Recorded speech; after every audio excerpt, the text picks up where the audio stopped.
All right, welcome back to the Constitutionals podcast. I'm your host, Chad White.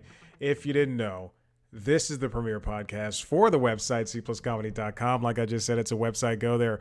If you're listening to the audio, if you're watching the video, and if you're doing both, I promise you have to be doing both in order for this to continue to work. We just have a new theme song. Congratulations. Welcome to 2024. 19 days in. I meant to record this last week, but time slipped away from me. Time keeps on slipping into the future. Name the movie. I know the song is older than the movie, or at least as old as the movie. Space Jam. And there's that other song that I won't sing. Yes, I had to. I didn't have to make a new theme song, but I did. I made a new theme song for News Time, and it took me it took me so long to make these. At first, I didn't know if I could on GarageBand because nothing was happening. Like it wasn't. I couldn't figure out how to get the instruments to work, and then I said, okay, I want to do live loops, and that's what those were, live loops. I dug through so many, and then eventually I realized, I could, if you can't afford Pro Tools, and if you don't need a Pro Tools, most people I don't think need Pro Tools, but if you can't afford Pro Tools and you want to make music, I think the next best thing is probably going to be GarageBand. Besides learning how to, do something. But GarageBand is great, and I can't believe people have had this on their Macs, iPads, and iPhones for years. And nobody, like if I had an iPhone, I'd be making loops all the time. I'd be a friggin' DJ. But here we are. So I made a new theme song. I actually made a new Going the Break song too. That's cold from the theme song as well. And the reason I did it was because I just kept getting content strikes on YouTube, and it's annoying. So here we go. Let's get on with this. I have last week's stories as well as this week's stories. The Emmys were this week, and they were the most diverse ceremonies ever.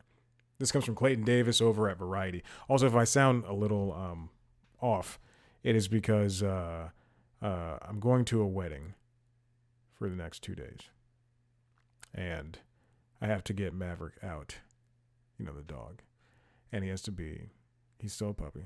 In fact, when I came home from the gym, he was barking. He was like whining and barking. He also took a dump in his crate on Tuesday. And he just needs energy, but people are afraid of him because he's a pit bull.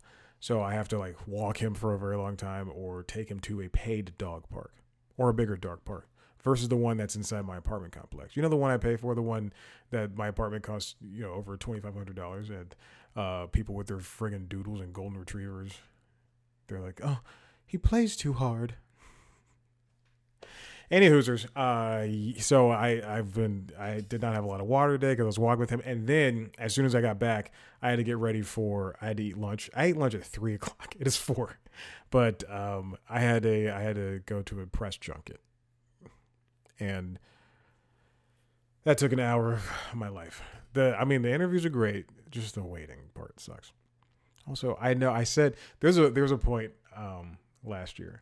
I won't say which interview it was, which interview junket it was. So I did not do a lot of junkets last year. You can probably pick this out. But there was a point where I was like, I'm not doing junkets anymore. I'm too big. I'm too big for this. It's annoying, and I had to wait and all this stuff, and I only get 5 minutes. It's annoying. And then I just I recant. Anyway, it was the most diverse Emmys. We had Emmys go through to people like Quinta Brunson for making a show where everybody looks at the camera after delivering every joke. And then we also had people like Niecy Nash-Betts and Ali Wong win awards. Beef took home a crap ton of awards, which is fantastic. Io Adibri and Ali Wong both set records that night. Historical records, I guess, whatever. She's Io Adibri, the third black woman to take home the trophy. Jackée Harry took one for 227 in 1987. Interesting. But then the nominees, of course, Jessica Williams, Janelle James, who I interviewed, Cheryl Lee Ralph. I mean, that's the most black women ever nominated in a category. And then there's Ali Wong and Stephen Yun and Beef in of itself. I believe Ali Wong might have been the first. No. Excuse me. This is the first time, Clayton writes, or Davis writes, that two Asian performers from any major award ceremony won leading acting prizes on the same night. Wow. So let's keep it up. Oh, and then there was GLAAD was awarded the TV Academy's Governor's Award, a historic moment for the LGBTQ community. Elton John also became a member of the EGOT. Trevor Noah won for Daily Show.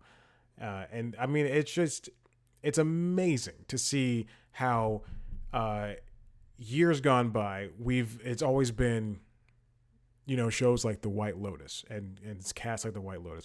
In fact, when Jennifer Coolidge got up there to give a speech, I got up and went to go brush my teeth. That's not a joke. I was like, all right, this is not my bag. And I'll never watch Black Lotus or White Lotus. I watch Black Lotus. I'll watch Yellow Lotus. That sounds kind of racist. I'll watch Beige Lotus. I won't watch White Lotus. No interest.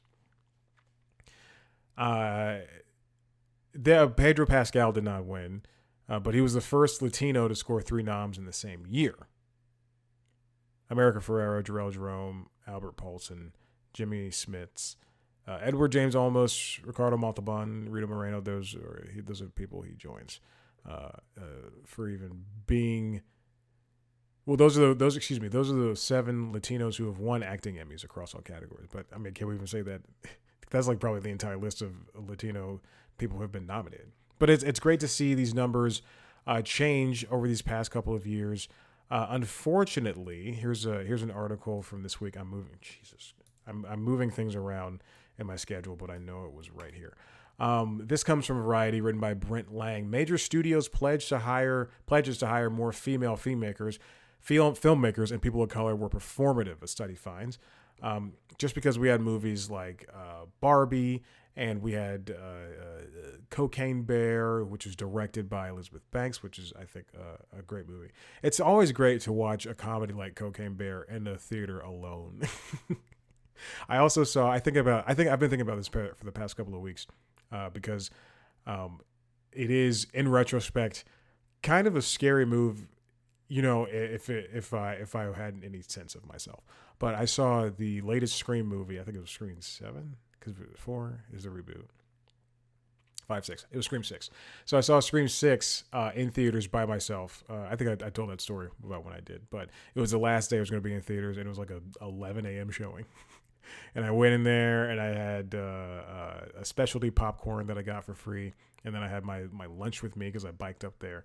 And I could have, someone could have just came up and murdered me. If I sat right in the middle of the theater and I was the only one in the theater, it was fantastic. But I enjoyed myself. I really like those movies. I don't think, have I seen, Scream is, I think, not flawless, but not perfect, but it's a very good franchise.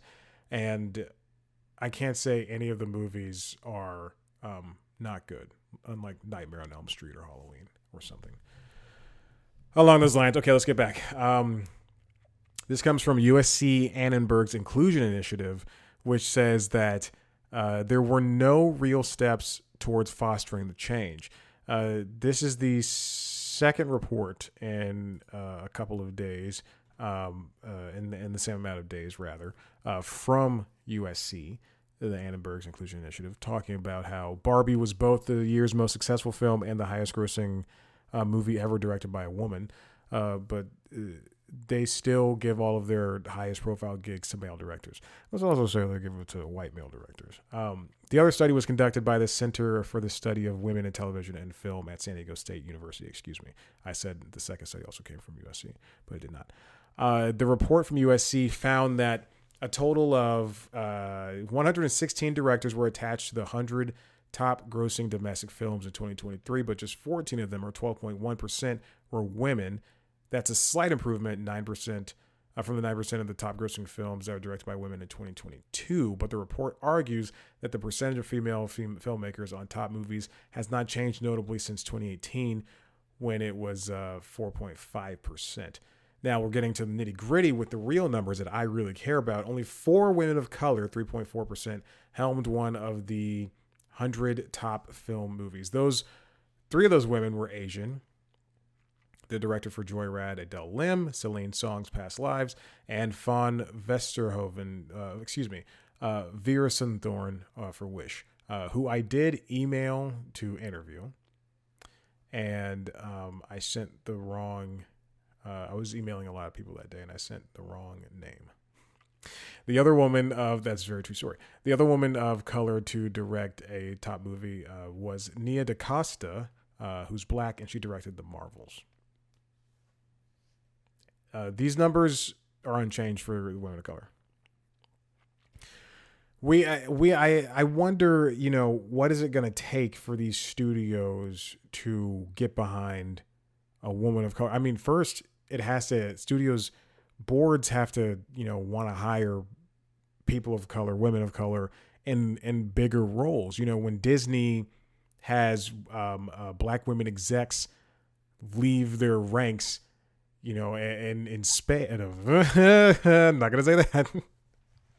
It's not. It could be construed as a racial term, but when it has black women leave, rapidly one after another a couple of years ago, and never want to refile those ranks or even like want to get those people back in those positions, then what sense does it make? Will they they're never going to reach out and try to make things right later on in the run?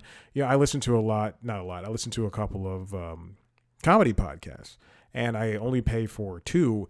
And even still, as much as they try to diversify and as much as they try to be progressive and accepting of other people, I found that they too lack a sort of there's bias in everything we do. And yes, you can say, I'm bringing my friends in, and I can talk to my friends on this podcast all the time. But at some point, when if you're going to be saying like Trump and his people and people like that don't want to, they're racist and they don't want to work with people of color, they don't support this, and I do. Because I'm a Democratic white man, let's say it, white man, this is a comedy podcast, white man, then, that you're still part of the problem when you are bringing in, your friend for the, out of twice a year, versus you actually going out and saying, hey, this person is great, let me go talk to them. And that extends into film, and that's into the corporate world too. People hire, people date who they're comfortable with. Look at Taylor Swift. She's never the closest she'll ever come to. I don't know if I ever said this on this podcast, but it's something an observation I've made in my head when she started dating Travis Kelce. But the closest she'll ever come to dating a person of color is dating Travis Kelce, and that guy's dated black women for a long time. You have to put in the effort. You have to put in the effort when it comes to hiring people. Universal Pictures hired 4 female directors. Lionsgate and Disney hired 3 and 2, respectively. Across the last 17 years, a total of 27 women, 9.2%, have been hired by Universal Pictures to direct major theatrical releases. Warner Brothers is at 6.6, Sony Pictures Entertainment at 6.3, and Walt Disney's at 6.1. Paramount is at 1.6. That's why they're struggling. That's why they're trying to sell to Warner. Or Skydance, whoever the highest bidder is. 26 directors, 22.4% of the top 100 grossing movies 2023 were from underrepresented racial and ethnic groups. 14 were Asian. 8 were black. 2 are Latino. 2 are multiracial / multi-ethnic. When are we going to see these numbers improve? At some point, they're going to have to, because nobody's going to want to watch. Well, I mean, I don't know. I can't even say that because people love Saltburn, and that has no people of color in it. But then again, we get directors who can put out like Greta Gerwig. I don't like her, but she was forced to hire people of color for Barbie. I couldn't have a trans Barbie. Come on, you gotta have a black Barbie. You gotta hire people. Gotta have Simu Liu as Ken. My thing, look, I just don't think that she would have hired those people. People of color, people of different genders, people of differently abled people, if she didn't have to. I really do think that. Just look at her movies. Anyway, but then I just watched The Holdovers, and there are, even though it's set in 1970, take a lesson from this. Every other director who does this, who does the opposite of this, it still has two people of color in it. And one of them is going to win big for this. Hopefully. We'll see. I don't want to jinx it. I'm not going to win. Well, they're already counted. Divine Randolph Joy. I hope she wins. Okay, let's continue off these numbers things, and the number specs. And let's go to Max Goldbart over at Deadline. Number of U.S. scripted TV season orders has nearly halved since 2019, and we can see it. Shows are being canceled left and right because streaming obviously is, at one point the companies were spending buku dollars on streaming and even broadcasting cable, but now it's all being pared down because it costs money to do all this. This is research comes from Ampere Analysis, which revealed that Hollywood displacement is as international orders outpace the U.S. This comes from 418 shows that were ordered last year in the United States, down from 722 in 2019, which is mainly put down to the strikes, but it said is unlikely to rise in 2024. The year prior there were 683 shows, and now we're down at 481, 482, and 418, whatever. But we knew this was going to happen, and now that all of these companies are trying to save money by also paying their execs way too much, which is the first episode of News Time. It's back. I have to edit it, but it's back because I just recorded two. It's Hollywood seeing this effect, across the board. People are getting let go left and right, and it's an unfortunate case of what's happening with. I think mostly due to streaming. I do want to put a little bit of blame on the strikes that kind of put into retrospective what the dollar really means for these companies, especially with Warner Brothers.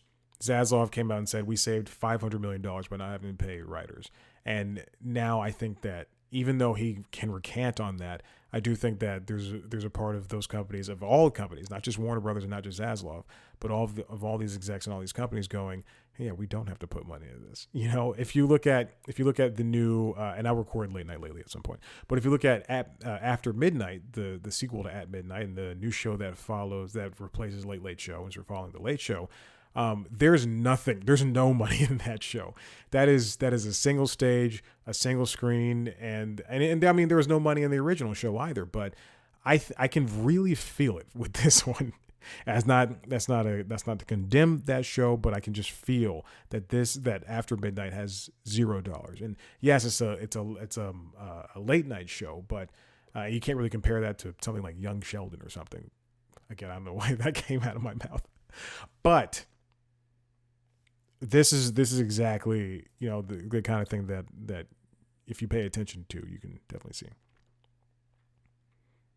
And then we're also seeing in terms of, I guess something in terms of orders of shows, broadcast cable and streaming, it's all just it's also going to go to extend to not what am I looking for? Not buying, purchasing, having shows on their platforms that they don't need to. Again, that's Warner Brothers, that's Paramount, taking off shows off of Max or Paramount Plus. All right. Speaking of streaming, this comes from Wall Street Journal, written by Ann Steele. What in the world is happening with the profits at Spotify? They're the biggest streaming platform. They have 600 million users. 30% market share is twice that. They're adding subscribers every month. Not a lot of people are canceling. Where the heck is their money? It lost $1 billion in that push to podcasting, mostly because podcasting's not lucrative, and it never has been. It's only lucrative for the people who make it, for the actual, and I hate to say this word, creators that make the podcast. Conan made big money on that. The girl from, what's that show called? The one I hate. Alex Cooper, is that her name? Oh God, what is her show called? I know there's Guys We Effed and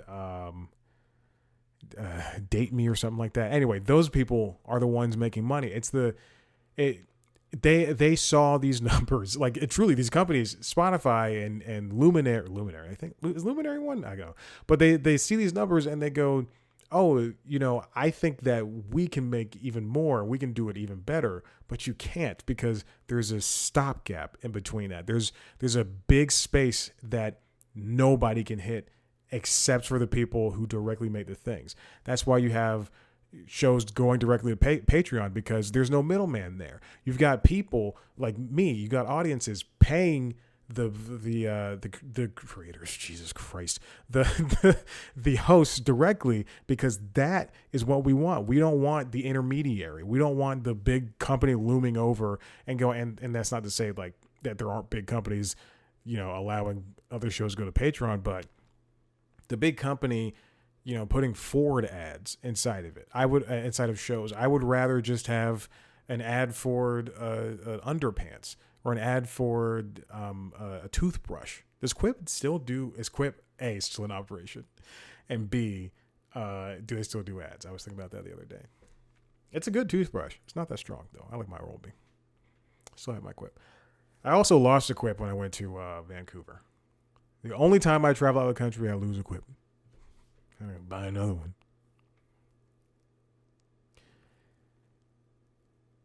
All right, so their market cap is $40 billion, and it's competing with Apple, Amazon, Google, and other podcasters. They had to lay off 2,300 employees in 3 rounds of cuts last year just to find some type of profits. The most recent claimed 17% of its remaining workforce. Daniel Ek, who's the CEO, announced the latest round of cuts after reporting strong user growth in the third quarter and Spotify's first quarterly profit since the first 3 months of 2022. In fact, and I know I've reported this on News Time, or at least earlier episodes of Constitutionals, that Spotify is one of the only unicorns to actually make money, to be in the green. But where are its profits? And I think the profits are coming from... where are the profits? That for podcasting, that's the thing. But I think the way it makes money are from retaining users and getting new users, and also from the music royalties that it doesn't have to pay out.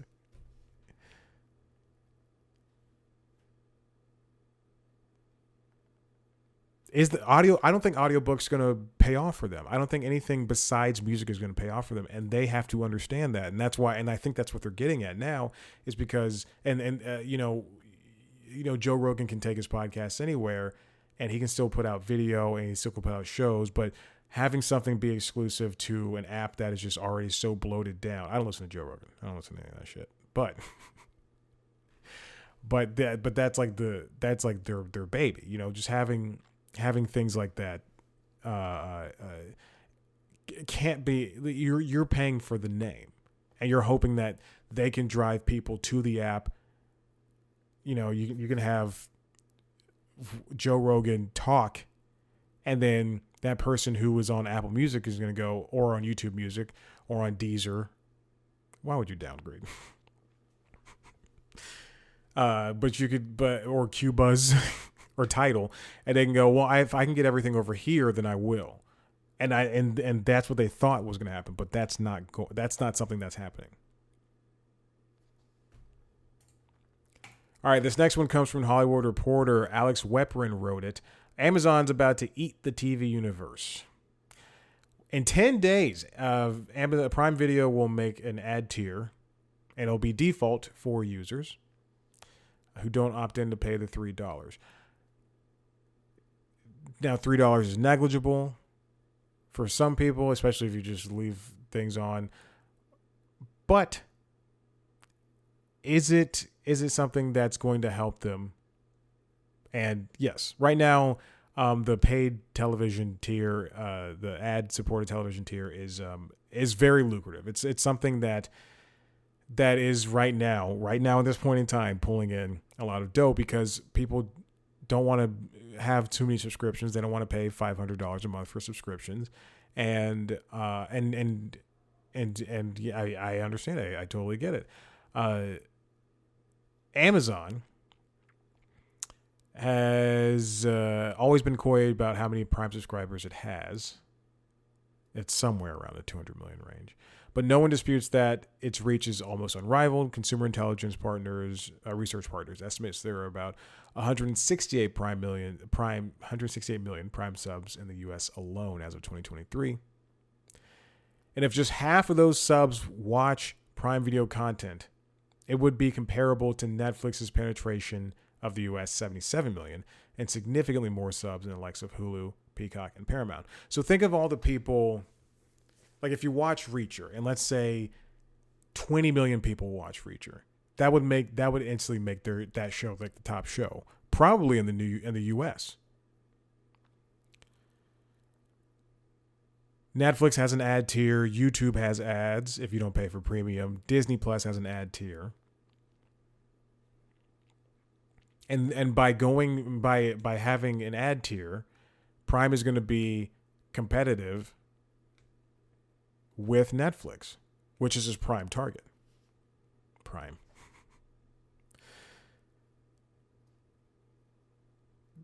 The gauge certainly suggests that if Hulu has just shy of 50 million subscribers, as Disney has reported, then Amazon is at least in the same ballpark in terms of Prime subs that watch video content. Most Netflix users, however, are now subscribing to the ad tier. They said they have about 15 million users in the ad tier, active users in the ad tier on Netflix. While Hulu has subscribers, while some Hulu subscribers also opt out of ads. How many? I wonder how many people subscribe to Hulu with ads. I wonder how that is for Disney.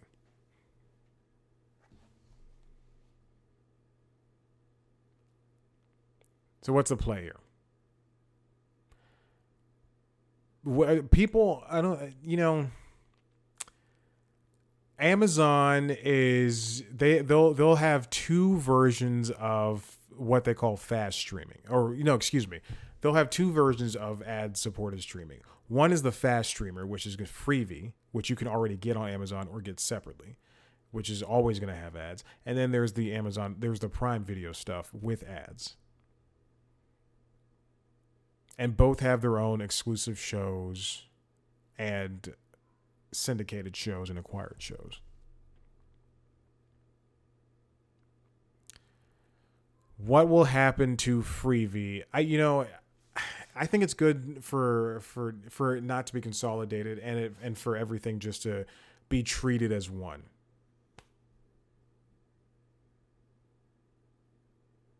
Everything should be what it is. Everything should be what it is. Because Pluto TV, as what's mentioned in this piece, helps drive Paramount Plus, and Pluto TV is just such a different product. But there's no differentiating factor between Freevee and Prime Video, except for Freevee is free. But it has its own shows. There's a Bosch spinoff on there, and I believe a show from the guy not Grant Daniels. I have the internet in front of me, but I can look it up. From the guy who created My Name is Earl and Baby Virginia. Jesus. All right, My Name is Earl. Man, I love that show. I wish they would get one more season. Also, I had a huge crush on Nadine Velazquez and Jamie Presley, definitely. Both of them. Greg Garcia, that's his name. Raising Hope. The baby's name was Virginia, right? Yeah. Well, nope. Martha Plimpton's character was Virginia. Well, there we go. And then there's Sprung. Sprung was the show that's on Freevee. And it says 2022 to present, so I assume it's still going on. Also starring Martha Plimpton and Garrett Dillahunt. And that guy's in everything.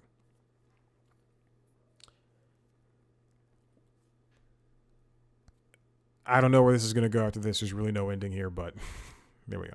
And finally, one more story about streaming. This is the streaming episode.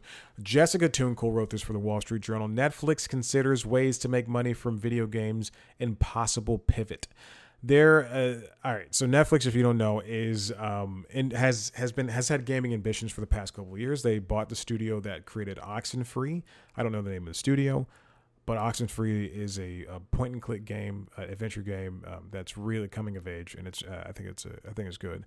I own it. Here's the thing: I own it 3 times over. I think I own it on Switch, I own it on Steam, and I own it on Xbox. I have never played more than 20 minutes on any of those platforms, and that's a fact. But you know, it's a great game for what it is. All the reviews say it.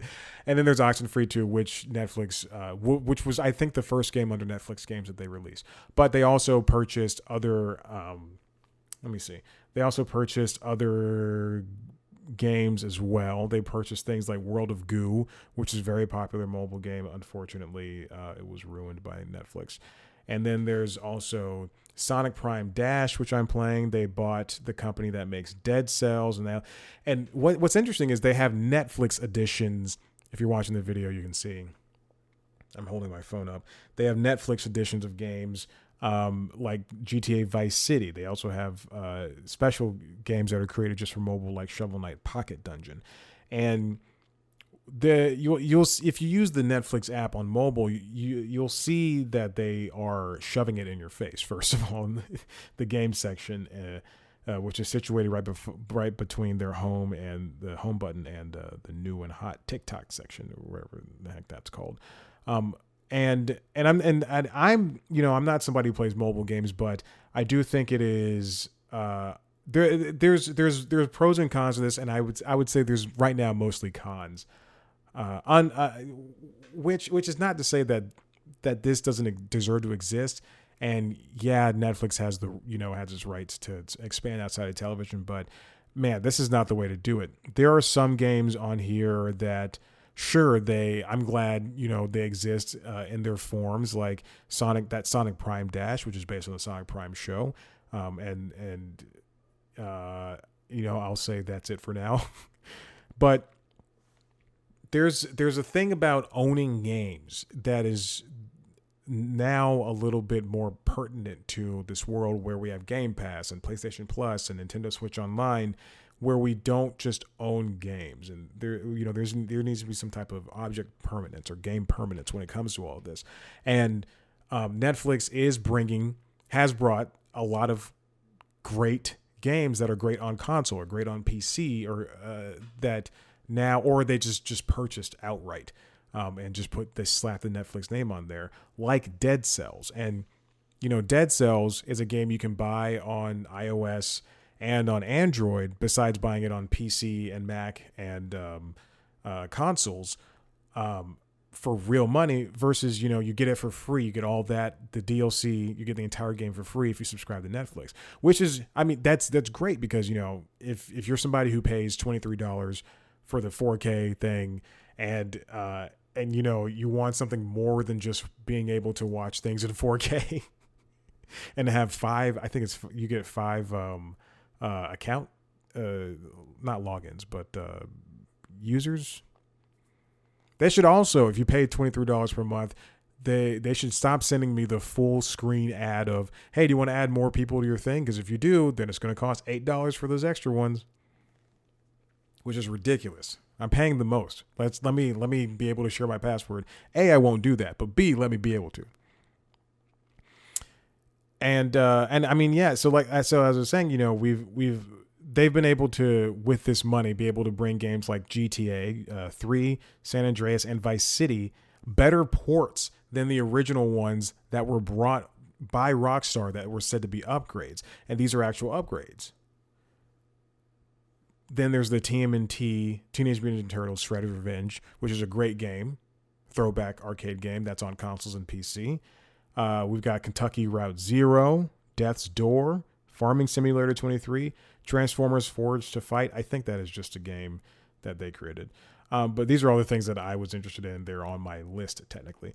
But at what cost? There's Netflix expanding into games has been a strategy that they want to have people, but at some point it's gonna cost a little bit more. It's gonna be, instead of costing an arm, it's gonna be an arm and a leg. Now, how are they gonna make more money? They've resisted putting ads in games. Hey, maybe that's what's happening next. Some ideas that have been discussed include in-app purchases, charging for more sophisticated games it is developing, or giving subscribers to its newer ad-supported tier access to games with ads in them. Would that work? Would that be something that can drive profits? People already play games on their phones with ads. People watch TikToks with ads. There's no way to get around that stuff.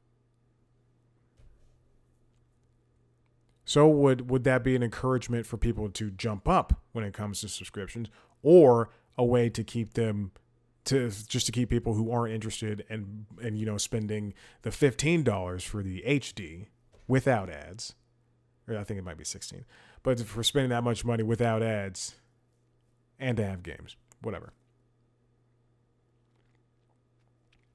The number of users downloading Netflix games is growing, but remains small as of October. Fewer than 1% of Netflix's global subscribers were playing its games daily, Apptopia estimates.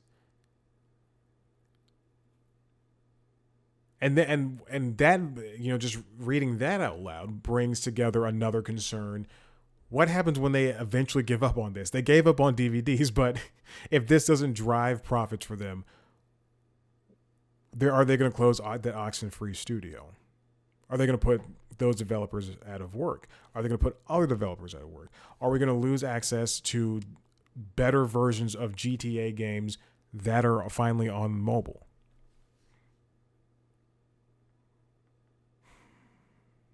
GTA San Andreas, their version, drove 11% of Netflix's game downloads in 2023, according to Sensor Tower.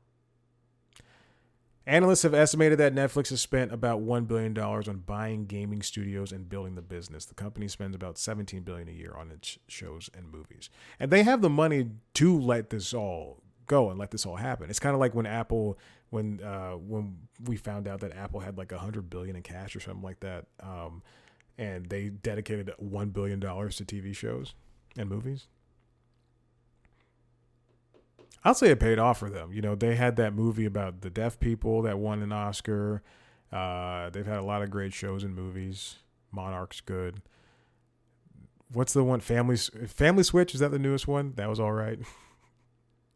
Watched it on a Friday night, and man, what a movie! Not saying it's. I had a nice time. Just like Lift. Speaking of Netflix, just like Lift. During that entire movie, Kevin Hart did not tell one joke, and I'm not exaggerating. Kevin Hart truly, that entire film, did not say one joke. He was not funny. He was the most serious he's ever been, and I can't believe it. Overall, Netflix games were downloaded 81.2 million times globally last year, which is up from 28.7 in 2022. That's from Sensor Tower.